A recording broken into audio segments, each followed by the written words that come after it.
여러분, 이 출애굽기가 애굽에 종살이하던 이스라엘 백성들을 하나님께서 열 가지 재앙으로 애굽을 치시고, 그리고 애굽에 살던 이스라엘 백성들을 출애굽 시켜서 내 백성 삼으시는 거예요. 내 백성. 그래, 너희는 내 백성이 되고 나는 너희의 하나님이 되겠다. 출애굽기가요. 그래서 1장부터 18장까지가 출애굽하는 과정이에요. 그래서 이제 오늘과 이제 19장, 여기가 이제 출애굽한 백성들이 이제 내 백성에게 하나님이 뭐를 주시냐면 두 가지를 주셔요. 하나는 말씀을 주시고 또 하나는 예배를 주셔요. 뭐와 뭐를 주신다고요? 네, 말씀과 예배를 주셔요. 그래서 말씀을 주시는 그 장면이 이제 19장부터 율법 혹은 계명, 그래서 10계명을 백성들에게 주시고 그 10계명을 수여받는, 그게 이제 35장까지, 19장부터 35장까지 쭉 연결이 되고요. 이제 마지막 36장부터 예배를 주십니다. 예배를 주시는데 그 예배를 성막을 통해서 우리에게 이제 교훈을 하십니다. 자, 그러면 이제 정리를 하면 출애굽기를 크게 세 파트로 나눌 수가 있어요. 하나는 출애굽 1장부터 18장, 두 번째는 말씀, 그러니까 계명을 주시는 거죠. 10계명서부터 시작해서 계명을 주시는 거죠. 19장부터 34장. 그래서 세 번째는 예배, 즉 성막을 주시는데 그게 36장부터 마지막 장. 이해가 되셨죠? 네. 그래서 이제 요 세 파트로 나누어지는데 오늘이 몇 장일까요? 18장. 그러면 뭐의 끝이면서 뭐의 시작일까요? 네, 출애굽의 끝, 마지막 장면이면서 이제 더 이상 애굽이 괴롭히지를 못해요. 애굽이 못 쫓아와. 네, 못 괴롭혀요. 애굽의 손길이 이제 끝장났어요. 그러면서 동시에 뭐의 시작이냐 하면 말씀을 받을 준비의 시작이에요. 이제 말씀을 받아야 되잖아요. 그래서 계명이 시작되는데 그 10계명을 받을 준비가 시작이 되는, 그게 이제 18장이에요. 그래서 오늘 18장은 여러분들에게 조금, 그러니까 이제 메모를 하시면서 정신을 바짝 차려야 이런 의미가 있었구나 하고 이렇게 이해가 될 거예요. 자, 이 18장에는 두 가지 사건이 그려져 있어요. 하나는 뭐냐 하면 언젠지는 정확히 안 나와요. 이제 제가 이 말씀을 묵상하면서 이렇게 학자들의 의견을 좀 이렇게 책을 찾아봤더니 학자들마다 약간씩 견해가 다르더라고요. 그런데 이제 모세가 지금 요 18장 타이밍에 가족들과 함께 있지 못했어요. 무슨 이유 때문인지 아들과 아내가 모세와 함께 살지를 못하고 아마 바로에게 가는 어떤 위험, 또 10가지 재앙을 내리는 그 과정, 이런 여러 가지 과정에 가족들이 계속 함께 하기가 어려웠던 것 같아요. 그래서 모세가 가족들과 잠깐 떨어져 삽니다. 그런데 오늘 18장에 그 떨어져 살던 가족들을 장인어른이 데리고 와요. 그래서 이제 가정의 회복이 일어나요. 이 18장에서 가정의 회복. 그 다음에 이제 또 한 가지 사건은 뭐냐 하면 장인어른 이드로가, 아이고 사위, 매일마다 백성들이 이런 문제 저런 문제 안고 와서 상담하자 그러고 신방해달라 그러고, 그걸 어떻게 혼자 다 해? 일꾼들을 세워. 그래서 이 모세에게 이드로가 아이디어를 줍니다. 그게 이제 1000부장, 500부장, 100부장, 50부장. 근데 이제 오늘 우리 성경에는 21절에 보니까 중간 이후에 백성 위에 세워 1000부장, 100부장, 50부장, 10부장 이렇게 나오죠, 그죠? 예. 이게 뭐냐면 오늘날로 말하면 목자, 뭐 장로, 집사 이런 세우자는 거예요. 일꾼들 세워서 그들로 하여금 백성들을 돌아보게 하는 게 좋겠다. 예, 일꾼 세우는 장면. 그러니까 두 가지가 나와요. 하나는 가족들의 돌아옴, 그러니까 이제 회복, 가족들의 돌아옴. 뭐 물론 그렇다고 해서 모세가 어떤 가정적인 문제가 있어가지고 인위적으로 이렇게 떨어져 살았다는 뜻이 아니라 어쨌든 잠시 아내와 두 아들이 떨어져 있다가 모세의 품으로 돌아오는 장면, 그리고 돌아와서 이제 그 장인어른이 함께 와요. 자기 딸을 데리고. 그래서 이제 함께 와서 모세가 일하는 모습을 보고 이 사람아, 그렇게 하면 자네 혼자 안 되네, 너무 피곤해, 그러니까 일꾼들을 세우시게. 그래서 오늘 이 장면은 구약의 일꾼 세우는 장면인데 아주 중요합니다. 그래서 신약과 구약의 일꾼 세우는 장면이 여기 지금 구약에서는 출애굽기 18장에, 신약에서는 사도행전 6장에 이렇게 두 곳에 기록이 되어 있습니다. 세우는 목적과 또 세우는 방법, 이런 것들이. 그래서 여러분들도 기억하셔야 돼요.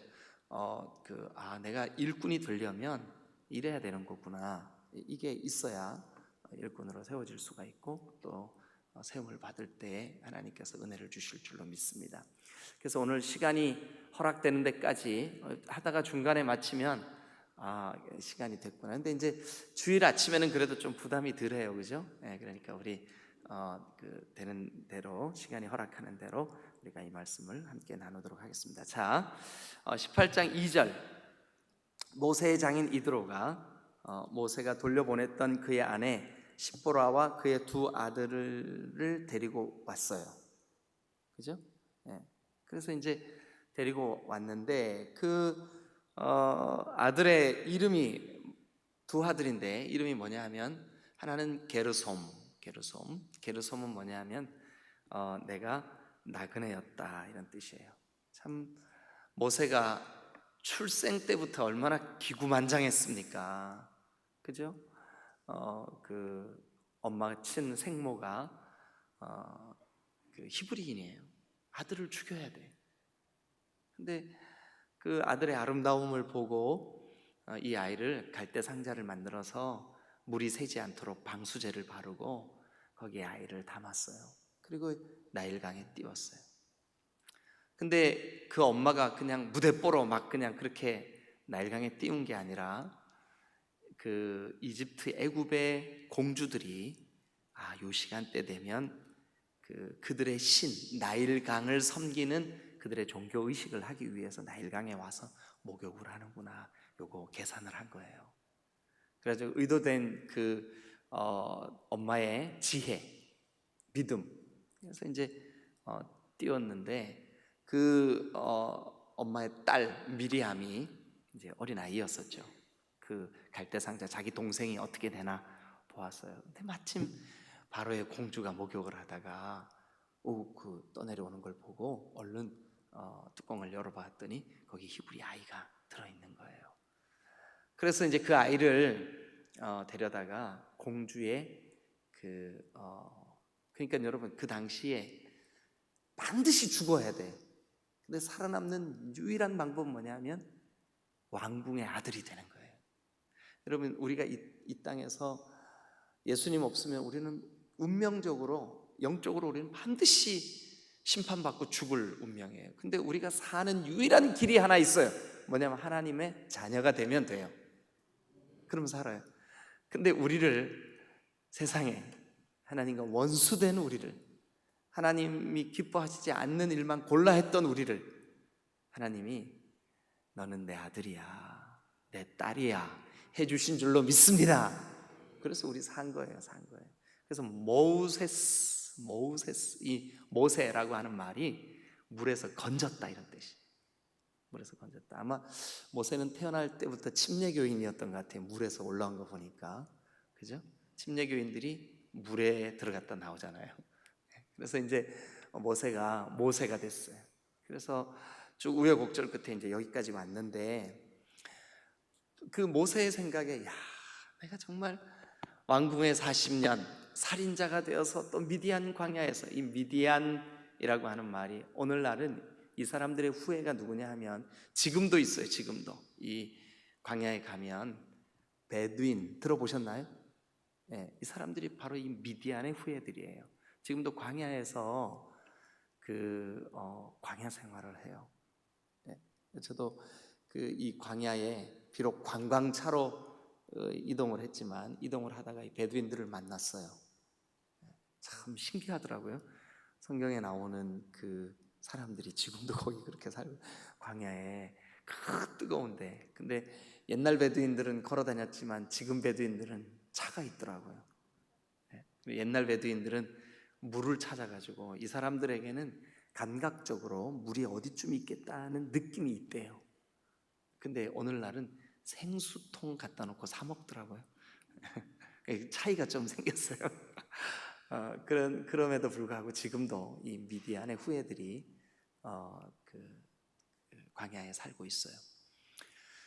자, 그러니까 그 애굽의 왕자였던 모세가 광야를 떠도는 그 유목민이 되었으니 얼마나 자기가 힘들었겠어요. 근데 이제 거기에서 아내를 만나고 결혼을 해서 아들을 낳았는데 내가 이방 땅, 이 낯선 곳에서 나그네가 되었었다. 그렇게 돼 있나요? 3절. 그의 두 아들을 데리고 왔으니 그 하나의 이름은 게르솜이라. 이는 모세가 이르기를 내가 이방에서 나그네가 되었다 하며, 그래서 게르솜. 그리고 이제 또 하나의 이름, 두 아들이 있었어요. 또 하나의 이름은 뭐냐 하면 엘리에셀. 여기 에셀라고 하는 말은 원래 발음이 에제르 이렇게 발음해요. 에제르. 이게 도우심이라는 뜻이에요. 도우심. 여기는 엘리에제르, 엘리, 하나님이 나의 도우심이다, 이런 뜻인데 아주 비슷한 말 성경에 있는데 혹시 뭔지 아세요? 에벤 에셀. 에셀은 뒤가 똑같죠, 그죠? 에벤은 여기까지, 오늘까지, 지금까지. 에제르, 도우셨다. 그래서 에벤에셀은 여기까지 도우신 하나님. 여기 오늘 모세의 둘째 아들 이름은 엘리에제르. 엘리에제르. 그래서 하나님이 나를 도우셨다. 바로의 칼에서도 도우셨고 홍해 바다 한가운데서도 도우셨고 오늘 여기까지 또, 물론 이제 엘리에셀의 이름은 저 태어날 때 지었지만 자기도 모르는 미래를 하나님이 지금 돕고 계시는 거예요. 죽을 때까지 도우실 줄로 믿습니다. 우리도 마찬가지예요. 하나님께서 우리를 부르셔서 너는 내 거야, 그렇게 한 이후로 여러분, 인간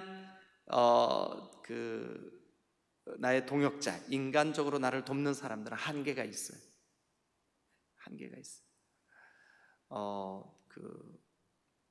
아내와 남편조차도 돕는 데는 어느 선까지밖에 못 도와요. 그러나 하나님은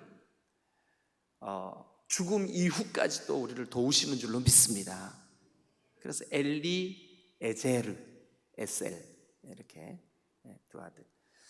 그래서 이제 모세의 장인이 이제 오니까 모세가 너무 반갑고 또 그리웠던 아내, 또 두 아들들, 이제 아주 위대한 구원의 통로로 쓰임을 받기 위해서 하나님이 모세를 들어서 쓰시는데, 그에게 바로를 만나게 하고 위험천만한 사건들을 경험하고 이렇게 하는 과정 속에 잠시 떨어져 있던 이 가족들을 만나가지고 얼마나 반가웠을까요? 그래서 이제 7절, 모세가 나가서 그의 장인을 맞아 절하고 그에게 입맞추고 그들이 서로 문안하고 함께 장막에 들어갔어요. 함께 장막에 들어갔는데 모세가 여호와께서 이스라엘을 위하여 바로와 애굽 사람에게 행하신 모든 일, 이게 10가지 재앙이죠. 10가지 재앙의 일, 그리고 이런저런 또 그들이 당한 모든 고난, 홍해 바다 건넌 일, 아버님, 장인어른한테 우리 하나님이 이렇게 하셨습니다. 그 유월절 양을 잡아서 문설주에 발라놨는데 죽음의 신이 우리만 뛰어넘었습니다. 페사흐 이렇게 유월 됐습니다. 이런 얘기를 간증을 한 거죠. 간증. 우리도 간증하죠. 어제 제가 장로님 한 분과 함께 이렇게 어느 가정을 잠깐 신방을 갔는데 밖에서 카페에서 만났어요. 근데 만났는데 제 마음이 막 안타까운 거예요. 그래서 간증을 했어요. 간증. 저희 어머니에게 행하셨던 하나님의 그 역사를 간증을 했어요. 여러분, 간증하는 사람도 마음이 뜨거워지지만 간증을 듣는 사람에게 믿음이 생기는 줄로 믿습니다. 그래서 거기 성경에 볼게요. 8절. 모세가 여호와께서 이스라엘을 위하여 바로와 애굽 사람에게 행하신 모든 일과 길에서 그들이 당한 모든 고난과 여호와께서 그들을 구원하신 일을 다 그 장인에게 밑줄 그으세요. 말하매. 그러니까 모세가 말했어요. 그랬더니 이드로가 듣고 9절 보세요. 9절. 자, 시작. 이드로가 여호와께서 이스라엘에게 큰 은혜를 베푸사 애굽 사람의 손에서 구원하심을 기뻐하여 이드로가 이르되, 여호와를 뭐 했을까요? 찬송하리로다. 여호와를 찬송하리로다. 그러면서 11절 보세요. 내가 이제야 알았도다. 여호와는 모든 신보다 크시다. 여기 이게 모든 신이 있는데 그 신 중에 크시다는 뜻이 아니에요. 모든 신 중에 예배 받으시기에 합당하신 분이시다. 이 이드로의 고백이 참 기가 막혀요. 내가 이제 알았도다. 여호와 하나님만 참으로 우리를 구원하시는 신이시다. 그래서 이스라엘에게, 그러니까 이건 뭐냐면 하나님의 백성들에게 교만하게 행하는 그들을 이기셨도다. 하나님의 백성들이 예배하지 못하게 하고 애굽의 그 온갖 우상들을 섬기게 만들고 이 모든 그 교만한 것들을 이기게 하셨도다. 그러면서 결국 이 모세의 장인인 이드로도 하나님을 예배하는 예배자가 됩니다. 12절. 모세의 장인 이드로가 번제물과 희생제물들을 하나님께 가져오매 이제 아론과 이스라엘 모든 장로가 와서 하나님 앞에 떡을 먹으니라. 이 떡을 먹었다는 말은 예배했다는 뜻이에요. 예배했다. 자, 그러면 정리 한번 해볼게요. 여러분 잘 보세요. 이거 중요합니다. 일단 모세가 하나님이 하신 일을 뭐 했어요? 말했어요. 그랬더니 그 말을 누가 들었어요? 이드로가 들었어요. 들을 때 이드로의 마음속에 뭐가 생겼냐? 믿음이 생겼어요. 그 믿음으로 하나님을 찬송했어요. 그리고 내가 이제 알았다. 누구를요? 하나님을 알았다. 그리고 하나님을 예배하게 되는 거예요. 이 과정. 자, 보세요. 말했어요. 들었어요. 믿었어요. 예배했어요. 믿음은 뭐 할 때 생기느냐? 들을 때 생깁니다. 자, 한번 따라합니다. 믿음은 들음에서 나고 들음은 그리스도 예수로 말미암음이라. 믿으시면 아멘. 자, 그러면 요 타이밍. 자, 제가 아까 1장부터 18장까지는 출애굽 여정이라 그랬죠. 네. 근데 요때, 그러니까 이드로가 모세로부터 하나님이 하신 일을 듣고 그때 가족도 모세에게 돌아왔고, 그리고 이제 모세가 일꾼을 세우는 요때가 시간적으로 언젠지를 한번 보시자고요. 시간적으로. 자, 19장 1절을 한번 펴세요. 다 같이 읽습니다. 이게 이제 18장과 19장은 시간적으로는 같은 시간대입니다. 자, 19장 1절 시작. 이스라엘 자손이 애굽 땅을 떠난 지 3개월이 되던 날 그들이 시내 광야에 이르니라. 시내 광야에서 말씀을 받아요. 시내산에서 말씀을 받아요. 자, 그러면 19장 1절이 번역에 문제가 있어요. 번역에. 제가 다른 번역 성경을 읽어 드릴게요. 자, 여러분 한번 잘 들어보세요. 19장 1절입니다. 뭐라고 번역되어 있냐 하면, 이스라엘 자손이 애굽 땅을 떠나 3월 초 하루에 그들이 시내 광야에 이르니라. 3월 초 하루. 이게 3개월이 되던 날하고 3월 초 하루하고 얼마나 큰 차이가 있냐 하면 이런 차이가 있어요. 여러분 정신 똑바로 차려보세요. 이게 중요합니다. 왜 3월 초 하루가 원어상으로 훨씬 잘된 번역이냐 하면, 잘 들어보세요. 자, 여러분, 하나님이 이스라엘 백성들에게 유월시키던 날이 몇 월 며칠인지 혹시 아세요?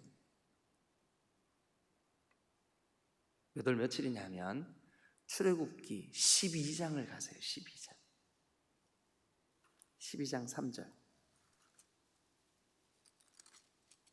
출애굽기 12장 3절. 그러니까 어린 양이 희생된 날, 어린 양을 잡아서 그 피를 그 고기를 먹고 그 피를 문설주에 바른 날이 언젠가 한번 보시자고요. 출애굽기 12장 3절 다 같이 찾으셨죠? 읽으세요. 시작. 너희는 이스라엘 온 회중에게 말하여 이르라 이 달 열흘에, 그러니까 이 달 열흘이니까 이스라엘 백성들에게 이 유월 혹 희생양을 잡는 그 절기를 그들의 달의 시작으로, 그러니까 달력이 새로 시작돼. 이거를 유대력이라 그래요. 유대력. 그런데 어린 양을 잡은 그날, 그러니까 너희 각자의 어린 양을 잡을지니 그날이 몇 월 며칠이에요? 1월 10일. 맞아요? 네, 그러면 그렇게 하면 여러분 작게장에 써보세요. 1월 10일 날 어린 양이 죽음. 이달 열흘에, 아니 출애굽기 12장 3절, 이달 열흘에 각자 자기의 어린 양을 잡을지니, 어린 양이 죽은 날. 네. 그죠? 그리고 출애굽한 날은 언제냐 하면 14일이에요. 그죠? 그러니까 어린 양이 죽은 날은 10일. 이달 열흘에 너희 각자가 어린 양을 잡을지니. 그죠? 네. 그리고 난 다음에 이제 어디를 보시냐 하면 출애굽기 19장 1절로 한번 다시 한번 가보세요. 이스라엘 자손이 애굽 땅을 떠난 지 원어대로 하면 언제라고요? 3월 초하루, 3월 1일에. 한번 계산해 보세요. 자, 그러니까 이제 잡아서 죽여서 문설주에 피를 바르고 출애굽하는 날은 사실은 1월 15일이에요. 그런데 일단 어린 양을 취한 날은 언제예요? 1월 10날이에요. 그죠? 그럼 1월 10날부터 3월 1일까지 며칠이 걸릴까요? 1월 10일, 2월 10일, 50일. 제가 그걸 기다린 거예요, 여러분. 기다린 거예요. 그러면 6월절 절기에서부터 50일이 지나서 오는 절기를 무슨 절기라 그러는지 혹시 아세요? 오늘 우리가 지키려고 하는 바로 이 맥추절이에요. 이걸 갖다가 오순절이라 그래요. 왜냐하면 50일이 지났다 이거죠. 50일이 지난 그날 무슨 일이 벌어지나 우리 한번 같이 보시죠. 신약성경 사도행전 2장 1절로 한번 가보세요. 사도행전 2장 1절.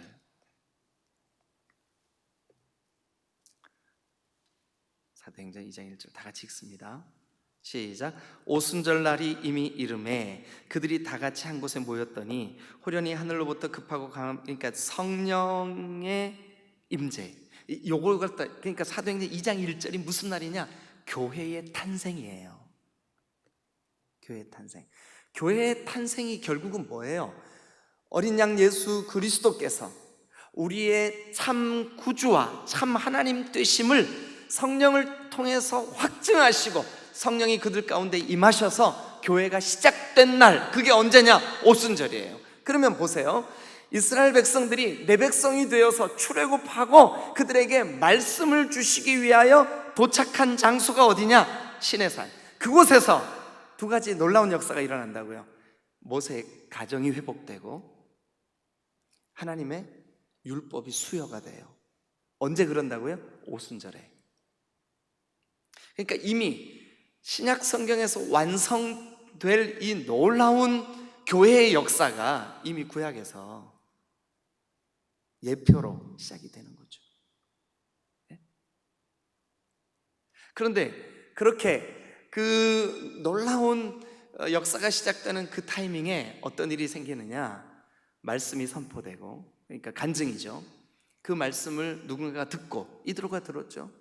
그리고 그 말씀 앞에 내가 이제 알았다 말씀 앞에 반응하고 그 사실을 믿었죠.